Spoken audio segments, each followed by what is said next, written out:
Apakah Roh Kudus itu bisa keluar dari hati kita? Bisa. Tidak bisa. Sekali Roh Kudus ada di dalam hati kita, akan tetap ada di dalam hati kita. Tapi Roh Kudus itu akan menduka, akan duka cita jika Roh Kudus itu tidak kita pelihara. Roh Kudus itu tidak kita istilahnya kita cuekin ya. Jadi Roh Kudus itu tetap sampai kapanpun, di saat kita menerima pertobatan, Roh Kudus itu ada di dalam kepadaku.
Menyaksikan cinta kasih Tuhan.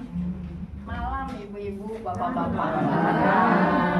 Saya juga mengucap syukur. Koko saya ini dari bulan kemarin, bulan 5. Ceritanya tanggal 11 saya ke Puncak, ke rumah koko saya. Diteleponin, katanya dia sakit vertigo sama sakit muntah-muntah. Jadi saya ke sono nginep di Bugerpil 1. Nginep saya ke sono. 4 hari saya di sono. Terus saya periksa darah, periksa ke dokter. Kan udah periksa darah kan ke dokter. Udah ke data dokter, udah periksa ke dokter. Kata dokter katanya makanya kepalanya puyeng aja, katanya kupingnya katanya banyak tai kuping katanya. Jadi itu sama dokter itu dikorek-korek. Saya yang nganterin emang sama adek, sama keponakan, sama bininya juga tuh si Koko. Tapi saya di depan. Kok kata saya kepalanya puyeng kok sekarang gitunya ke kuping. Kata saya bilang begitu. Ya dasar nih dokter. Sekarang dia udah pulang lah, dikasih obat apa pulang. Udah pulang, dia katanya masih kurang dengar katanya nih, sudah 3 hari yang lalu nggak dengar katanya nih kupingnya kenapa ya, dikasih air tetes air di sini nih di kuping. Terus dia bilang lama-lama kok di kuping nggak denger katanya gitu, kata dia. Terus hari Seninnya tuh dia kan waktu itu tanggal 13-14 tuh ke dokter. Di rumah aja tuh dia, katanya di kupingnya sekarang udah gak denger, jadi berobat ke Cimacan. Berobat ke Cimacan, katanya ke MET, dari THT dia bilang nih kupingnya katanya pendengarannya katanya ada yang rusak katanya. Wah, nih data si dokter pintar nih kata aku. Apa tuh namanya, ngorek-ngorek kuping, kata aku tadinya baik-baik kedengeran jadi kagak kedengeran. Saya bilang, wah, kata saya bilang kata adik saya, tuh makanya kamu ngelihat ke dalam bukannya bilang kan dia mau sakit kepala gitu, patigo gitu, sama muntah-muntah, kenapa jadi kuping, kata saya yang diperiksa. Saya bilang begitu ya. Udah gitu masuk ke hari Senin dah ke Cimacan ya, dari hari Senin tuh. Terus sampai hari Senin lagi dia baru pulang. Terus saya ke sono nih sama nih berdua naik eteng. Habis yang lain-lainnya kan penting pada kerja, yang pada punya mobil juga pada kerja. Sekarang nih dia kemarin saya udah telepon dia, udah baik katanya sekarang ya, puji Tuhan. Saya bilang, saya kalau malam ya berdoa, Tuhan tolong koko saya Tuhan, saya bilang. Soalnya tuh koko cuma satu-satunya, saya punya saudara 8, udah pada mati 4. Yang bini tua juga udah pada meninggal juga, jadi saya tinggal berempat orang. Ya Tuhan, saya berdoa aja berdoa tiap malam, saya berdoa, Tuhan tolong saya Tuhan, tolong bapak saya Tuhan, berikanlah dia kesembuhan, ya Tuhan, Tuhan Yesus. Kata saya, kemarin saya telepon lagi kan dia, udah baik katanya, ya puji Tuhan. Dan saya mengucap syukur, doa-doa saya terjawab oleh Tuhan. Terima kasih kami mengucap syukur kepada Tuhan Yesus.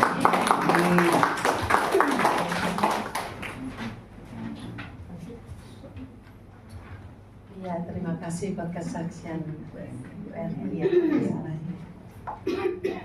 Ya, kalau kita mendengar ceritanya, kesaksiannya, bukan dokter yang nggak karu-karuan ya, tapi memang itu semua Tuhan sudah coba kalau nggak ke dokter ya mungkin akan lebih parah lagi kan gitu kan ya. Kita menyikapinya, kalau kita sebagai anak nonton, kita sikapilah dengan positif aja, bahwa kita ke dokter lebih baik. Tidak mungkin dokter akan berbuat yang tidak kan gitu ya. Jadi mungkin kalau kita nggak ke dokter makin lebih parah lagi ya, jadinya bersyukur gitu ya.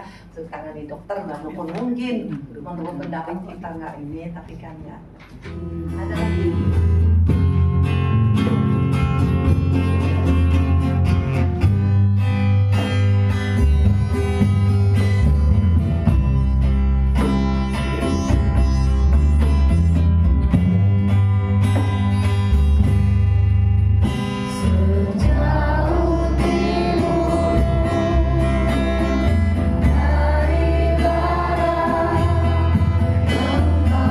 Membuang dosa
Tuhan, kami siap untuk mendengar dan melakukan.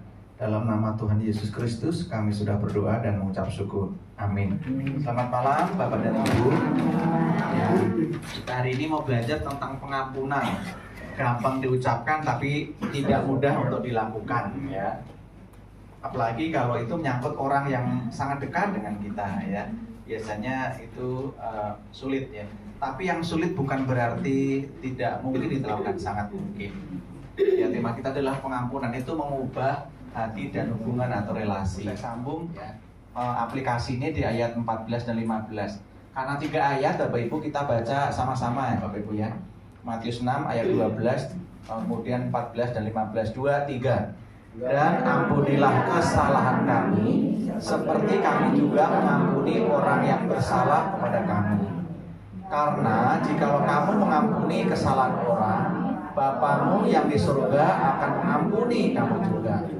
Namun jikalau kamu tidak mengampuni orang, Bapamu juga tidak akan mengampuni kesalahanmu. Bapak Ibu pernah nggak kita berbuat salah? Nah, sering. Ya sering ya, pernah ya, atau sering ya. Pernah nggak orang lain berbuat salah sama kita? Kalau Bapak Ibu berbuat salah, harapannya apa? Kalau Bapak Ibu misalnya melakukan kesalahan nih, entah kepada orang tua, pada suami atau istri, teman. Kalau Bapak Ibu melakukan kesalahan, harapannya apa? Sama kita kan. Dimaafkan nggak? Dimaafkan ya. Nah, lebih gampang memaafkan atau meminta maaf? Mana yang paling gampang? Minta maaf ya. Nanti kita lihat ya Bapak Ibu ya. Memang sih ya. Nah, ini kata seorang pendeta nih, C.S. Lewis namanya, dia mengatakan setiap orang berpikir pengampunan adalah hal yang indah sampai ia memiliki sesuatu untuk diampuni. Ya, jadi itu pengampunan sesuatu yang indah sampai memang dia juga keindahan itu mampu dilakukan, diterapkan gitu Bapak Ibu. Nah, di kutipan yang kedua ini seorang pendeta juga namanya Josh Herbert. Dia mengatakan orang yang tidak bisa mengampuni bagaikan seorang yang merobohkan jembatan yang harus dia lalui. Kalau jembatannya roboh, yang sini bisa ke sana nggak Bapak Ibu? Nggak bisa. Yang di sini bisa ke sini nggak? Nggak bisa. Nah, kita pikir kalau saya nggak mengampuni, rasain lo gitu ya. Misalnya ini suami istri atau orang tua anak, kok nggak maafin? Sebenarnya yang nggak bisa lewat siapa? Dua-duanya. Yang rugi siapa? Dua-duanya. Ya, kan dia yang salah gitu. Masa gitu. Biasanya kalau siapapun, entah suami istri, sering kali kita ngerasa karena kita bener, kan dia yang salah gitu. Selalu cari siapa yang salah, siapa yang benar. Kalau gitu nggak akan pernah selesai Bapak Ibu. Kalau bicara siapa yang salah, siapa yang benar, kita sama Tuhan siapa yang salah? Kita nggak akan pernah ketemu ya, karena kita pasti posisinya yang salah. Istilahnya melepaskan pengampunan itu ya benar juga. Membiarkan pergi atau menghapus hutang atau menghapus kesalahan. Jadi kalau bahasa Inggrisnya dibusek, Bapak Ibu ya, dibusek itu kayak bahasa Jawa ya. Jadi misalnya kalau kesalahan itu seperti dulu kita salah nulis, salah apa, kemudian dihapus, jadi bersih lagi gitu Bapak Ibu ya, dihapus. Tapi kalau kesalahan kan nggak semudah itu, kayak kita cuma menghapus tulisan yang salah kan nggak gitu ya. Karena ada luka biasanya ya, kalau orang udah luka, apalagi kalau itu nggak pertama kali. Ini loh udah hitung-hitung ya, 1, 2, 3, kita kan suka menghitung kesalahan orang ya gitu. Padahal harusnya menghitung kebaikan orang gitu. Nah, jadi mengampuni itu bukan sekedar tidak membalas dendam, Bapak Ibu ya. Jadi mengampuni itu bukan dia jahat, aku nggak jahat. Nah, nggak hanya itu. Kalau kayak gitu tuh kayak ajarannya Konfusius. Kalau kamu nggak pengen dicubit, jangan nyubit. Jadi diem aja nih, nggak mengampuni kan saya diem. Ya diem aja pokoknya, saya ini ya kan salah dia nih, saya diem. Nah, kalau ajaran Tuhan Yesus itu berarti melepaskan dengan kata kerja ya Bapak Ibu ya. Melepaskan artinya ada sesuatu yang harus kita lakukan. Melepaskan atau menghapus. Paling nggak kalau kita menghapus, ya harus ada yang kita lakukan, ada usaha yang kita lakukan. Nah, jadi mengampuni bukan sekedar gini, yang penting saya nggak bales gitu ya, nggak bales gitu. Dia udah nyakiti saya, tapi saya nggak bales.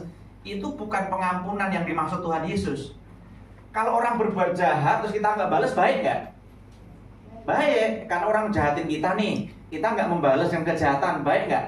Baik, tapi nggak cukup. Tuhan bilang apa? jangan membalas kejahatan aja, tapi balaslah dengan kebaikan. Nah itu Bapak Ibu yang jadi jangan lupa waktu orang jahat kita nggak balas itu sama standarnya dengan ajaran Konfusius misalnya ya.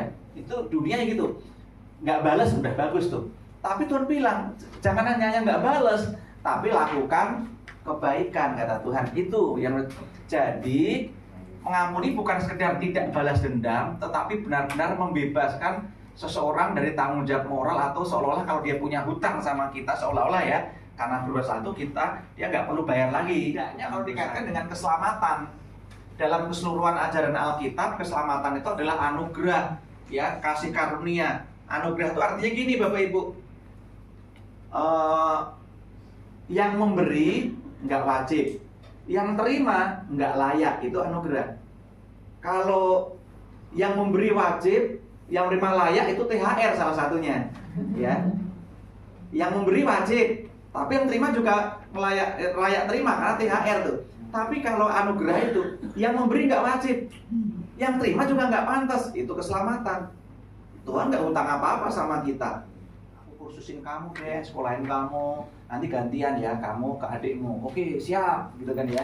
Nah kakak saya benar, selesai SMA-nya kuliahnya nanti dulu, dia nanti kuliah tapi dia biaya sendiri, dia kerja di Semarang gitu, ke Roti Monik dia kirimin setiap zaman dulu masih pakai wesel ya Bapak Ibu ya. Iya. Ya saya ke kantor pos nanti ada resi ya Bapak Ibu ya, nanti ke kantor pos seneng banget tuh kalau udah dapat wesel ya gitu.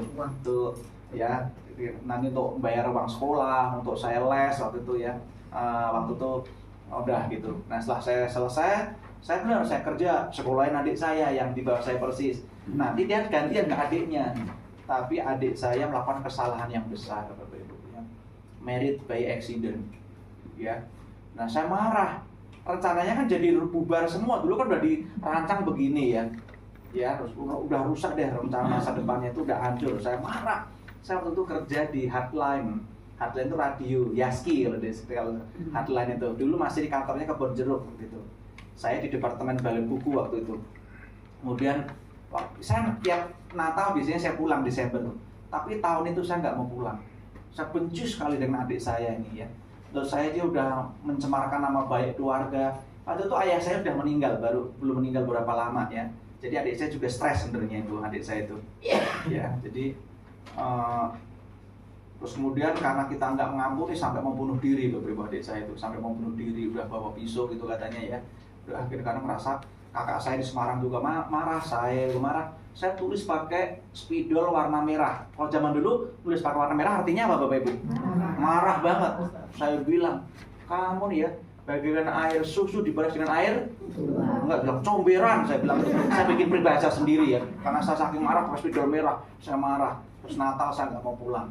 Tapi Bapak Ibu suatu sore saya di kantor sendiri udah pada pulang. Saya kan pegang kunci kantor. Terus Tuhan tuh bilang gini, seolah-olah gini, ayo, kenapa kamu nggak mengampuni adik kamu? Benar dia memang bersalah, ya. Apa kamu pikir kesalahan kamu, kesalahan adikmu lebih besar daripada kesalahanmu padaku? Kata Tuhan gitu. Coba pikir ya. Tuhan seolah ngomong pakai bahasa Jakarta. Bukankah kamu juga brengsek?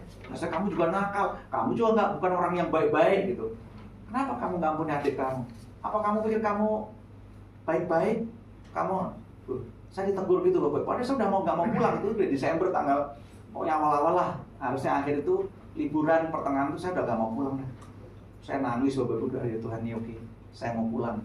Ya gitu, karena Bapak Ibu kalau ketemu sama orang yang dibenci happy gak? Enggak. Peluk-peluk cium-cium gitu gak? Boro-boro gitu ya. Kalau perlu aja kalau lewat gang sini kita lihat gang lain gitu ya, menghindar kan. Sama, saya juga sama adik saya sendiri gitu. Nggak mau ketemu waktu itu, saya pikir ngapain ketemu sama orang yang udah merusak rencana keluarga semua kayak gini ya. Saya nggak mau pulang Bapak Ibu. Tapi Tuhan tegur, ya kayak tadi. Lah karena aku udah ngampunin kamu. Apa kamu pikir dosa adikmu lebih besar daripada dosamu? Tuhan seolah kayak ngajak gitu. Saya disadarkan. Oke Tuhan, saya mau pulang. Pulang Bapak Ibu Natal. Tak ketok lunak. Bapak tahu siapa yang keluar pertama kali?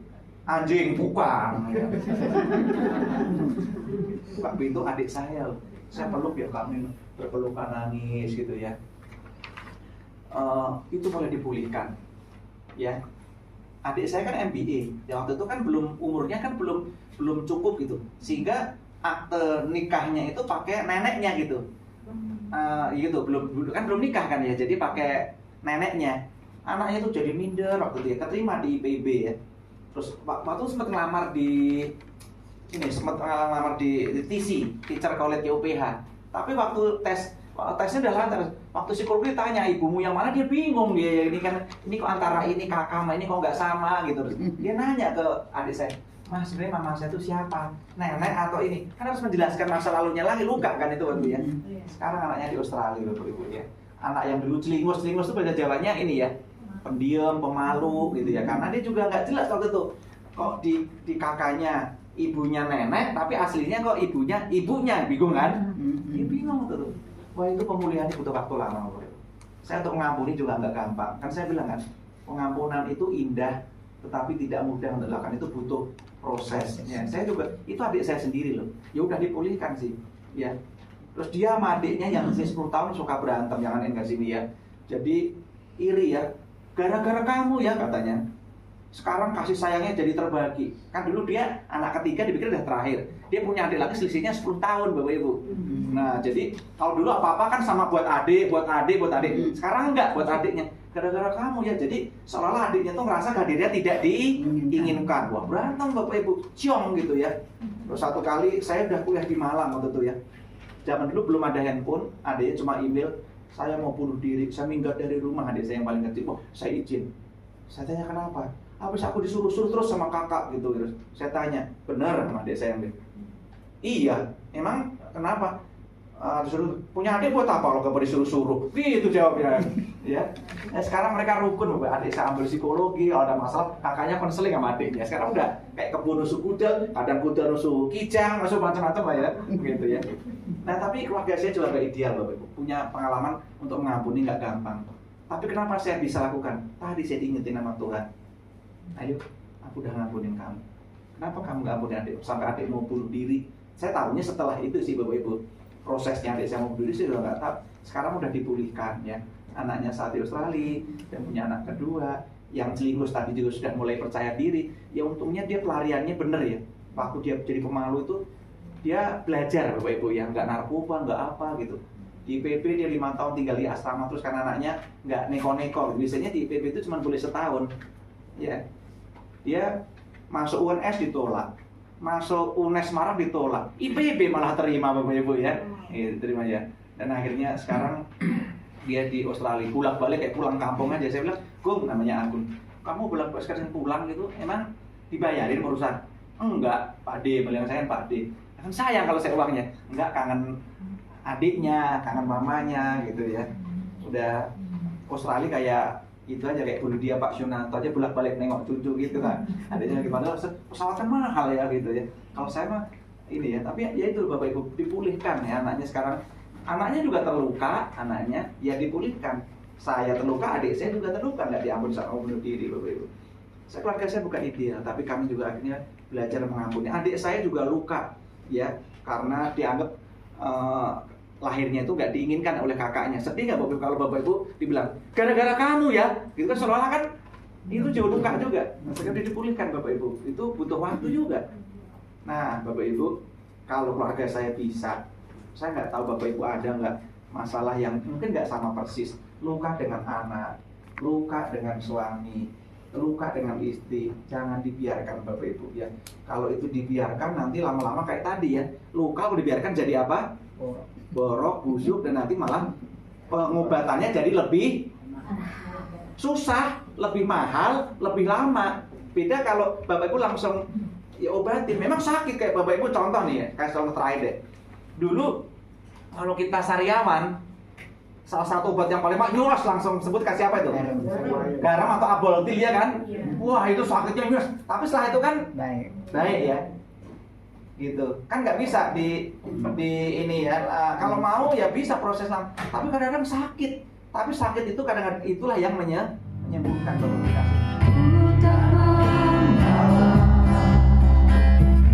apapun juga.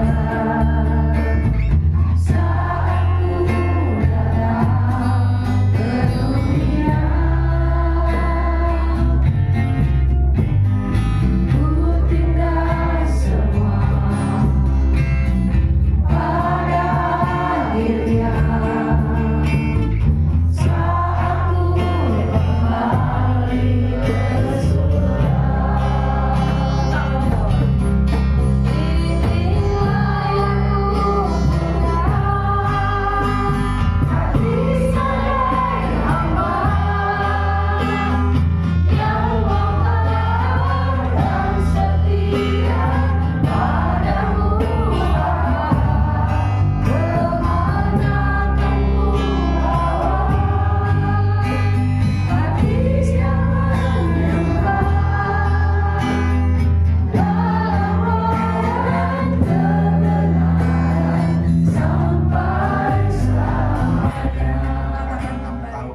baik, kami mau melakukannya. Terima kasih Tuhan sudah memberi contoh, dan itu mungkin untuk kami lakukan. Dan sebelum kami pulang, kami mohon berkat Tuhan. Sabarlah kamu seorang terhadap yang lain, dan ampunilah seorang akan yang lain. Apabila yang seorang menaruh dendam terhadap yang lain, sama seperti Tuhan telah mengampuni kamu, maka perbuat jugalah demikian. Hendaklah damai sejahtera Kristus memerintah dalam hatimu, karena untuk itulah kamu telah dipanggil menjadi satu tubuh, dan bersyukurlah. Amin. Bapa, terima kasih.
Bapak Ibu semua yang sudah hadir tempat ini pada malam hari ini. Saya tahu ini semua karena berkat Tuhan.